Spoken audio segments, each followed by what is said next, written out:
ಖಂಡಿತ ಜನವರಿ 31, 1920ರಂದು ಮೂಕನಾಯಕ ಪತ್ರಿಕೆಯ ಸ್ಥಾಪನೆಯ ಬಗ್ಗೆ ಮಾಹಿತಿ ಇಲ್ಲಿದೆ. ಮೂಕನಾಯಕ ಪತ್ರಿಕೆಯ ಸ್ಥಾಪನೆ ಭಾರತದ ಇತಿಹಾಸದಲ್ಲಿ ಜನವರಿ 31, 1921 ಮಹತ್ವದ ದಿನ. ಅಂದು ದಲಿತರ ಮತ್ತು ಅಸ್ಪೃಶ್ಯರ ಹಕ್ಕುಗಳಿಗಾಗಿ ಹೋರಾಡಿದ ಮಹಾನ್ ನಾಯಕ ಡಾ. ಬಿ.ಆರ್. ಅಂಬೇಡ್ಕರ್ ಅವರು ಮೂಕನಾಯಕ ಎಂಬ ಪಾಕ್ಷಿಕ ಪತ್ರಿಕೆಯನ್ನು ಪ್ರಾರಂಭಿಸಿದರು. ಈ ಪತ್ರಿಕೆಯು ಅಸ್ಪೃಶ್ಯರ ಮತ್ತು ದುರ್ಬಲ ವರ್ಗಗಳ ಜನರ ಸಮಸ್ಯೆಗಳನ್ನು ಬೆಳಕಿಗೆ ತರುವಲ್ಲಿ ಪ್ರಮುಖ ಪಾತ್ರ ವಹಿಸಿತು.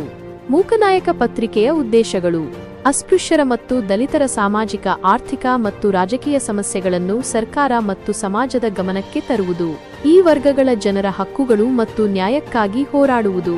ಸಮಾಜದಲ್ಲಿ ಪ್ರಚಲಿತವಿರುವ ಜಾತಿ ತಾರತಮ್ಯ ಮತ್ತು ಅಸಮಾನತೆಯನ್ನು ಹೋಗಲಾಡಿಸಲು ಪ್ರಯತ್ನಿಸುವುದು. ಅಸ್ಪೃಶ್ಯರಲ್ಲಿ ಜಾಗೃತಿ ಮೂಡಿಸಿ ಅವರನ್ನು ಸಬಲೀಕರಣಗೊಳಿಸುವುದು. ಶಿಕ್ಷಣ ಮತ್ತು ಸಾಮಾಜಿಕ ಸುಧಾರಣೆಗಳ ಮಹತ್ವವನ್ನು ತಿಳಿಸುವುದು. ಮೂಕನಾಯಕ ಪತ್ರಿಕೆಯ ಪ್ರಭಾವ: ಮೂಕನಾಯಕ ಪತ್ರಿಕೆಯು ಅಸ್ಪೃಶ್ಯರ ಮತ್ತು ದಲಿತರ ಸಮಸ್ಯೆಗಳ ಬಗ್ಗೆ ಸಾರ್ವಜನಿಕರಲ್ಲಿ ಜಾಗೃತಿ ಮೂಡಿಸುವಲ್ಲಿ ಯಶಸ್ವಿಯಾಯಿತು. ಈ ಪತ್ರಿಕೆಯು ಡಾ. ಅಂಬೇಡ್ಕರ್ ಅವರ ಚಿಂತನೆಗಳು ಮತ್ತು ವಿಚಾರಗಳನ್ನು ಜನರಿಗೆ ತಲುಪಿಸಲು ಸಹಕಾರಿಯಾಯಿತು. ಮೂಕನಾಯಕವು ದಲಿತ ಚಳುವಳಿಗೆ ಒಂದು ಶಕ್ತಿ ತುಂಬಿತು ಮತ್ತು ಅಸ್ಪೃಶ್ಯರ ಹಕ್ಕುಗಳಿಗಾಗಿ ಹೋರಾಡಲು ಜನರಿಗೆ ಪ್ರೇರಣೆ ನೀಡಿತು. ಇತರೆ